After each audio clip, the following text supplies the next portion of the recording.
Hello everyone, welcome to Python vibes. आज का हमारा टॉपिक रहेगा एवरीथिंग इज़ एन ऑब्जेक्ट। देखिए, पाइथन जो है उसके लिए चाहे कोई वैल्यू हो या कोई डेटा आइटम हो, कोई भी हो, या तो न्यूमेरिक, स्ट्रिंग, फ्लोट, कोई भी डेटा टाइप हो, वो उसको एज एन ऑब्जेक्ट ट्रीट करती है। तो चलिए पढ़ते हैं।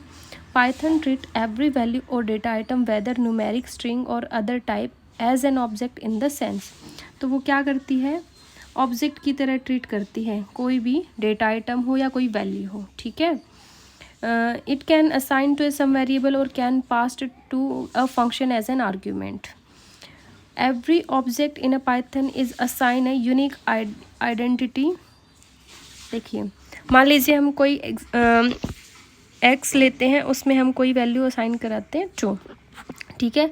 अभी 2 क्या होगा, किसी न किसी मेमोरी में स्टोर होगा और उसका कोई पर्टिकुलर एड्रेस होगा, मान लीजिए XYZ। ठीक है।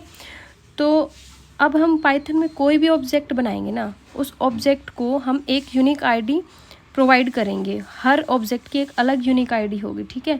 Which remains same for the life time of the object. और जब तक वो ऑब्जेक्ट रहेगा उसकी आईडी सेम रहेगी। ठीक है। This ID is akin to the memory address of the object. The id function return the identity of the object. और id फंक्शन है वो क्या करता है, रिटर्न करता है id को ऑब्जेक्ट की। ठीक है। देखिए यहाँ पे एग्जांपल देखते हैं हम। जो ये num1 है उसमें हमने 20 वैल्यू असाइन की है और फिर हमने id पूछा है num1 की। ठीक है। तो ये num1 की id हमें मिल गई है। फिर हमने num2 30 - 10 किया है और उसके बाद आईडी पूछा है हमने num2 की, तो num2 की भी आईडी सेम होगी। देखिए, मान लीजिए हमने एक मेमोरी ली है, उसमें 20 हमारा हमने स्टोर करवा रखा है। ठीक है। और उसका कोई एड्रेस है 1 2 3 4 करके कोई एड्रेस है।